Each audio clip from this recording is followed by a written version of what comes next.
but you don't move. You don't do anything about it. So if it was really, truly uncomfortable to you, like those red hot stones were, you change something. But the fact you refuse to change something shows that you're pretty comfortable where you are. I needed money, and I used to sit there and just literally, my hands on my head, people, what's wrong with you? I need money. I want money today. Oh, well, yeah, I really want to be a millionaire. And then just go to sleep. I'm up to tired. Fuck. You are not uncomfortable in your position. You talk to people with their lives all fucked up. Oh, my life's all fucked up. I'm like, yeah, of course it is, because you're happy if your life being fucked up. Even if you're not happy, even if you're uncomfortable, you're not uncomfortable enough to change it. If you were genuinely unhappy about your position, you would not be coming to me for motivation. If you were genuinely pissed off about your situation, you would not need me to motivate you. You would motivate your fucking self, and you would do something to change it yourself. But you don't, which says a lot. So this whole motivational shit is all garbage. All you fuckers are exactly where you belong. I'm where I belong, the top of the mountain, because I refuse to stay anywhere else. They're beyond saving because they're the worst thing you could possibly be, which is a quitter. Being a quitter is the worst thing you could possibly be. God himself can't make a quitter important. Because the only reason the place you're trying to get to has value is because it was difficult to reach. If everybody could reach it, there'd be no value. Value is linked to scarcity. The whole point goal is valuable is because it's not everywhere. If it was everywhere, it wouldn't have any value. The reason the place you're trying to reach is valuable is because people can't get there. So if you're the kind of person who quits, you're never going to get there. Quitters will never make it. And there's a huge subsect of the populace who are basically simply quitters. I've never in my life seen anyone who's determined to get something not get it. I've never seen somebody who is determined in their heart to get something not get it. The universe and God is so giving and providing. People think it's difficult out here. I disagree. I've never seen someone wake up and say, nah, this is all I care about, this is all I want. Not get it. Everyone who thought that way in fighting was a world champion. Everyone who thought that way about money was rich.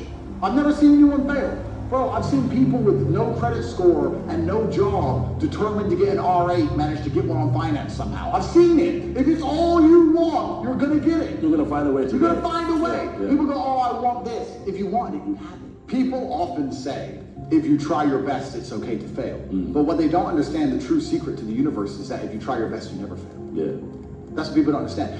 And most people aren't trying.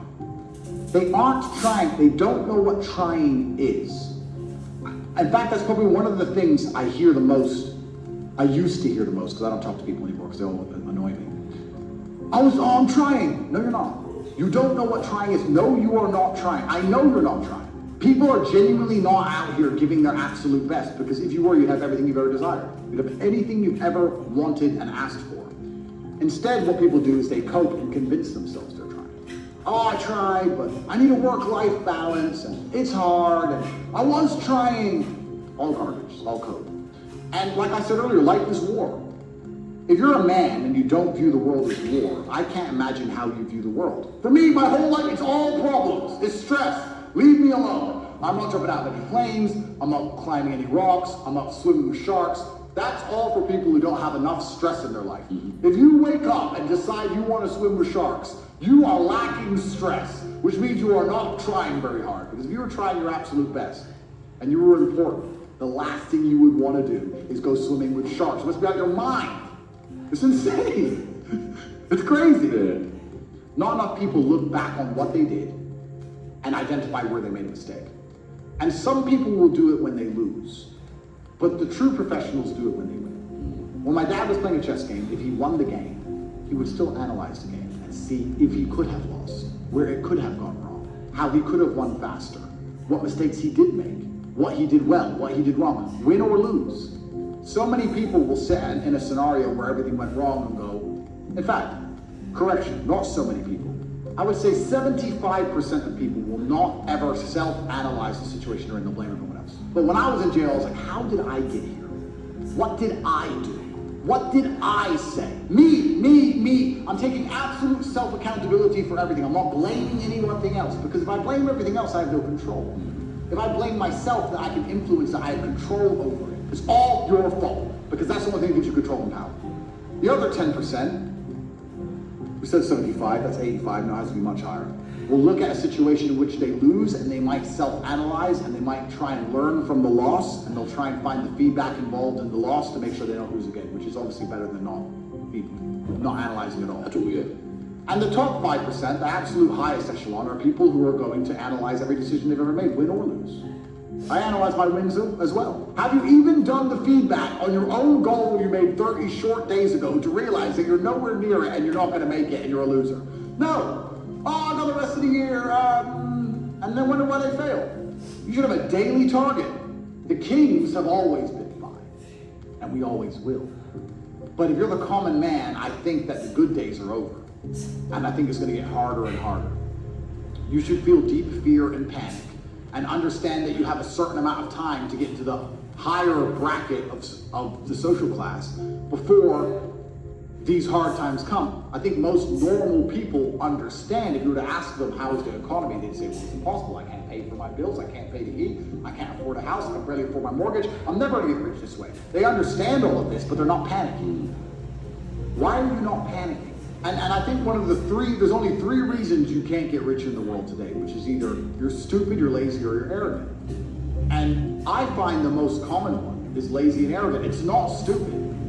There's nobody at home who is too stupid to become rich. You're too lazy to learn how to do it yourself. And you're too arrogant to listen. And you're too arrogant to listen. It's not about being stupid. You're lazy or arrogant. It's one of the two. Those are the 2 most common factors of people. So when I meet people who have truly failed, and they pretend to me that they didn't want to fail, I know they're one of the 3. And it's usually arrogant. Because when I sit and say to them, you could have got out, they don't say, you're right, I could have got out, I didn't try. That shows humility. They don't do that. They say, no, because it's excuse, someone else's fault, no self-accountability. Oh, well, you don't know what you're talking about anyway. Arrogance. Sounds like similar mindset to me. Well, yeah, exactly. And then they're going to lose. There's very few things in this life we actually have any control over. I knew I would be the best. I genuinely knew I would be the best. You have to understand that this world, everyone constantly tells you, do not be arrogant, do not have an ego. But people will constantly tell you to not talk in a way which is full of conviction. People do not like you to be arrogant and have an ego. This is the worst thing ever. Let me tell you a fact, the number 1 facet of the G mindset. Your life is never going to be worse if you walk through the world believing you are the fucking man. You wake up and look in the mirror and go, I'm the fucking man. And you have to believe you can achieve anything. I'm not saying you can achieve anything easily. I'm not saying it's not going to take a whole bunch of work. I'm not saying it's going to happen quickly. But you have to believe you can achieve anything. You need to be perspicacious. You need to understand that in this world, there's a whole bunch of people doing amazing shit that you are not doing. It needs to piss you off. Because it pisses you off, you become motivated all of a sudden. I was the only one who was pissed off when that Aston Martin was next to me and I had my sales job. I was the only one who was pissed off when I saw that Ferrari drive past. Other people were not annoyed by it, and they're not annoyed by it. They're not driven to be it. You understand? They're not driven to be where that person was. You need to be annoying, and I'm telling you to be angry. Anger is a fantastic force. Like I said, the world tells you not to be arrogant, it tells you not to be angry. It's 2 things it tells you to do. Don't be arrogant, don't have an ego, and you don't have anger. You're a fucking man. You're a full-grown man. It's perfectly fine for you to be pissed off. This is the reason I stopped fighting now. People go, why do you stop fighting? Because I fought, and I went through hell to get everything I now have. I had nothing when I fought. I had nothing. And I wanted the life I now have. Now I wake up in one of my 3 mansions with one of my 7 supercars and one of my 15 women. What do I need to fight for? People have different motivations for different things. There's some fighters out there who fight for other reasons, you know? But my motivation was I was pissed off at the world. And now I'm not as angry as I used to be, so I don't believe I'm as good a fighter as I used to be. I'll still whip some ass, but I'm not as good as I used to be. Nobody cares about you as much as they need to care to fix your life. Even your parents, even your friends, even all the people who think they care about you. They care about you, yeah, sure. There may be 2 or 3 people on the planet who genuinely care about you. Nobody is going to do that for you. You are never going to have any of the things you want if you do not get them yourself. Nobody cares about you enough to do it for you. This is absolutely true. No, I'm rich not because of money. I'm rich because I've been through a whole bunch of shit. Like, I don't see anyone else on the planet richer than me because they're either too old or their life's been too easy. Like, I've had a very, very unique life, very, very eclectic life. I was born with the best possible start a man can have, which is good parents and no money. I've made all of my money completely myself the hard way. And I state that without arrogance. I don't mean to be arrogant, but I am a realist. And as a realist, it would be absolutely unprofessional for me to sit here and pretend I'm not an exceptional human being. Because I am. And a lot of those things I did myself. And some of them were God-given. But the ones that weren't God-given was because I put myself through hell. I put myself through hell because I decided to throw comfort away. For 10 years of my life, I was never comfortable. You're not supposed to be comfortable. You were never evolved to be comfortable. You're supposed to be uncomfortable. Right. And if you make yourself uncomfortable constructively, it's very easy to be anything you want. You know what you have to do. Right. If you had to become the most dangerous, intelligent, respectable man on the planet, you know you're supposed to go to the gym. You know you're supposed to train, learn how to fight. You know all these things. You don't do them. That's your decision. It's your prerogative. I didn't make that choice. I made the choice to do it all. I decided all of that. And every single man watching this can do the exact same thing. And me as a man, when I put myself through hell, when I have had such exacting, such stringent standards for myself, why would I then have less exacting, stringent standards on the people I meet? I believe that the most important thing you can do as a man is to gain control of your mind. Once you have control of your mind, life is so ridiculously easy. It's so ridiculously easy. It's so easy to be in. People say to me, Tate, you're in good shape. All you do is drink vodka and travel the world. You're never even home. You never even have a gym. How do you do it? It's ridiculously easy if you control your mind. If I decide to do 1,000 push-ups, I'll do them. Maybe I have to do them one at a time. Maybe I'll get tired. Maybe I need a break. I'm going to do 1,000 because I said I'm going to do 1,000. It's not fucking hard. Everyone knows what they're supposed to do. Once you control your mind, it's easy, right? You miss that girl, you're upset, you miss her with all your heart, da-da-da. But once you realize she's gone, if you control your mind, she's gone now. She's gone now, I'm gonna miss her. That's a shame. Off to the gym. But you either control your mind or you don't. And all of these things stem from the same problem. It's something you can do. It's something that is learned. It's something that is taught. But it's something that I needed to survive. So for me, it's easy, right? It's all I've ever known. Conquest is all life's ever been for men. This is what men have an innate desire to conquest, to conquer. Only thing that's going to make you intrinsically happy is conquest. Nothing else. If you're depressed, it's because you don't conquer shit. Conquer something. Get up and do it. It doesn't have to be a negative at all. You can do it in a very, very positive way. You can have a positive impact on the world. I like to think that my impact on the world has been positive. I've conquered the whole fucking internet, and I've done it in a positive way. I'm helping the world. Goals are something you put on the wall to motivate yourself, right? Right. Goals are so if you want to buy a car, you put the car on the wall and it motivates you to go to work to get the car. So that's a goal. Goals are for motivation. I don't work on motivation, I work on discipline. So I don't have a set goal. I just get up and do what I know I'm supposed to do. I don't work to try and afford that car. I work because I'm supposed to work. And then I can already afford that car and another one and another one and a boat and a plane and a house and another house and a land. And then I just work. I do my work. That is my duty as a man, is my duty to God. I train in the gym, it is my duty to God. I do my duties to God. I fulfill my duty. I'm an old school gentleman of honor and respect. I do what I'm supposed to do. I don't have any particular set goals. Anything I decide to do or want to do, I can do instantly. And if I can't do it instantly, I can do it pretty fucking quickly. I don't need goals in that old traditional sense. I do what I'm supposed to do. Wow. It's not a matter of how I feel or how I'm motivated. If I was depressed, it's impossible, but if I was depressed, my life would be, and the day-to-day activities would be exactly the same as if I was ecstatically happy. You wouldn't be able to see a difference. I'd be up at the same time, I'd be in the gym the same, I'd be doing the same shit. Those are my duties to God. How I feel has nothing to do with it. Completely unrelated. How I feel is unrelated to my duties to God. They don't change based on how I feel. They're the same. And they will be completed because I refuse to fail God or my bloodline. There are duties that men must fulfill, whether to God or to your bloodline. But this is a genuine honesty. I'll say this now. It's the denial that's going to hold you back the most. The people who go, yes, I'm wasting my potential. Those are the ones who have potential. The ones who stand up and go, I am wasting my potential. I could be anything and I am not that yet. They have a chance. The men who go, oh no, actually, I'm fine. They're fucked. But if you sit there and go, you know what? Yeah, I am wasting my potential. Yes, I can be more than I am. Even if I'm already great, I can be better. As good as I am, I still push myself to the limit every single fucking day. I have every single thing a man could possibly want. I'm still pushing myself. This is your prerogative as a man. But you need to be instilled with a sense of duty. Duty to your bloodline. You must want it. You need to want it deep inside your soul. I can't die as anything less than emperor. It's my destiny. You're only going to get rich if you talk to rich people about money. You need to be surrounded by rich people. You need to have rich friends. You need to be having money conversations. You need to be sitting down, dedicating 2 hours of your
You could be a someone! All you had to do was work these last few years. There is no middle ground in life. There never was. You're either all in, fully committed to your vision, or you're standing on the sidelines watching real men take what could have been yours. And the truth? Nobody respects the guy who plays it safe. Nobody admires the man who dabbles, who hesitates, who refuses to bet on himself. The world isn't built for the half-hearted. You either put everything on the line, give your blood, sweat, and soul to your mission, or you accept mediocrity and live with the pain of knowing you had a chance, but you were too weak to take it. Every second you spend in hesitation is another second lost to the man who is willing to suffer. The one who grinds in silence while you overthink. The one who embraces the struggle while you seek comfort. The one who has already decided he will win at all costs. And when the time comes for rewards to be handed out, you will watch him rise while you sit there with nothing, wondering what the hell happened. So I'm going to ask you once, and I need you to answer with absolute clarity. Are you all in or are you out? No more trying, no more excuses, no more one day. That time is past. The decision is now. Look at the life you have right now. Look at the money in your bank account, the shape of your body, the direction of your future. You are exactly where you deserve to be. Not where you wish you were, not where you think you should be, exactly where your actions have placed you. Because life doesn't give handouts. Doesn't reward intentions. Doesn't care about potential. It cares about execution. It cares about what you are willing to sacrifice today so that you can dominate tomorrow. Most men fail because they refuse to commit. They want the rewards, but they aren't willing to bleed for them. They want to be rich, but they still sleep in. They want to be powerful, but they can't even control their own habits. They want to be respected, but they fold under the slightest pressure. And then they sit there complaining, blaming the world, acting like the universe is somehow responsible for their lack of results. No, brother, it's you. It has always been you. Because deep down, you haven't truly decided, you haven't drawn the line and said, I will do whatever it takes, no matter what. The truth is, success is a game of sacrifice. The men who win are the ones who pay the price up front. They give up their nights, their weekends, their comfort. They walk into the fire knowing it's going to burn, knowing it's going to hurt, but they go anyway because they understand the simple rule of life. Suffer now, thrive later. Pay today, play tomorrow. The weak, they avoid the pain. They cling to comfort like a child clings to his mother's leg, terrified of stepping into the unknown. And because of that fear, that hesitation, that pathetic attachment to security, they stay broke. They stay weak. They stay invisible. You tell yourself you want success, but do you actually live like it? Are you working like your life depends on it? Are you attacking your goals with the same hunger as a man who has nothing left to lose? Or are you lying to yourself, convincing yourself that someday, when the timing is right, when the stars align, when life hands you an opportunity on a silver platter, you'll finally take action? Because let me tell you something, that moment will never come. Nobody is coming to save you. No miracle is going to fall from the sky. There is no perfect time. There is only right now. The men who succeed in life aren't necessarily the smartest. They aren't the most talented. They aren't the ones who had it easy. They are simply the ones who went all in while everyone else hesitated. While you were busy second-guessing yourself, they were taking action. While you were waiting for motivation, they were grinding, pushing, suffering, and building themselves into unstoppable machines. And now when you see them at the top living the life you want, you tell yourself they got lucky? No, they earned it. You can either be the man who makes things happen or you can be the man who watches things happen. And let me warn you, the second option is far more painful in the long run, because regret will haunt you for the rest of your life. The pain of discipline is temporary. The pain of regret lasts forever. And if you keep playing small, if you keep making excuses, if you keep operating at 50%, you are guaranteeing yourself a future of looking back and wondering, what if I had gone all in? What if I had truly given it everything? There is no success. There is no power without discipline. You don't get to have it both ways. You either commit yourself fully with absolute focus and unbreakable determination, or you accept that you will never be great. There is no alternative. There is no cheat code. There is no shortcut. You are either all in or you are out. And if you're out, step aside. Because the men who are truly committed, the ones who have made the decision to dominate, we don't have time for the weak. We don't have time for the hesitant. We don't have time for the ones who say they want it but refuse to suffer for it. This world belongs to those who take it. And if you're not willing to do that, then you will live your life on the sidelines, watching as others take everything you ever wanted, knowing deep down that you could have had it too. If only you had the balls to go all in. So make your choice, because time is running out. And one day, whether you like it or not, you're going to realize that the life you have is nothing but a reflection of the choices you made. Sacrifice today, dominate tomorrow, or waste today, regret forever. It's on you. I once knew a man who had everything working against him. No connections, no money, no support. He wasn't special. He wasn't born into privilege. He didn't have a safety net. In fact, if you looked at his life, you probably bet against him. And for years, that's exactly what people did. They wrote him off as just another nobody, another faceless man who would live and die in mediocrity. He was broke, he was struggling, and every single day was a battle just to survive. But here's the difference between him and 99% of the world. He decided he was going to win no matter what. He made the decision that most men are too weak to make, the decision that separates kings from peasants, winners from losers. He committed fully, no half measures, no hesitation, no excuses. He went all in. While others were sleeping, he was working. While others were wasting time, he was sharpening his mind. Every second of his day was dedicated to one thing: becoming unstoppable. He sacrificed everything. No parties, no distractions, no useless entertainment. He cut off friends who weren't on his level. He ignored the opinions of people who didn't understand his vision. He put himself through hell. Long nights, brutal failures, setbacks that would have broken a weaker man. And yet, he never wavered, not once. I remember a time when he had nothing left. His bank account was empty, his back was against the wall, and the world was laughing at him. People told him to quit, to be realistic, to stop chasing a dream that was clearly out of reach. And that was the moment that defined him. Because instead of giving in, instead of breaking like they all expected him to, he looked at himself in the mirror and said, I don't care how long it takes. I don't care how hard it gets. I will not stop until I win. And that was it. That was the turning point. Because from that moment on, he became a different man. He moved differently. He spoke differently. He carried himself with an intensity that made people take notice. He wasn't just another guy trying to succeed. He was a man on a mission. A man who had burned the boats, who had removed all options of failure. He didn't have a backup plan. He didn't have a way out. It was either win or die trying. And guess what? He won. Because that's what happens when you refuse to accept anything less than victory. When you dedicate every ounce of your being to one goal, the universe bends to your will. It has no choice. People started respecting him. Opportunities started coming his way. The same people who once doubted him were now asking for advice. And the life he once dreamed of, he was living in because he earned it. That's the power of going all in. That's the difference between men who rise and men who fall. Most people never make it because they never truly commit. They have one foot in and one foot out. They chase success, but they keep their backup plans, their safety nets, their little excuses for why they can't give 100%. And that's why they stay average. That's why they never break through. Let me make this clear. You don't get to be great unless you sacrifice. You don't get to be successful unless you give up everything that is holding you back. You don't get to have it both ways. You either suffer now and dominate later, or you stay comfortable now and suffer for the rest of your life. Pick one. Because at the end of the day, the world doesn't care about your excuses. It doesn't care about your struggles. It doesn't care about how hard your life is. The only thing that matters is, did you commit or did you quit? Did you go all in or did you play it safe? If you're listening to this and you feel like you've been stuck in the same place for years, ask yourself one question. Have you actually given it everything? Have you truly sacrificed? Have you put yourself in a position where failure is not an option? Or are you still holding back, still waiting for the right time, still telling yourself you'll start taking it seriously tomorrow? Because here's the truth, there is no tomorrow. There is only today. And the men who understand that, they win.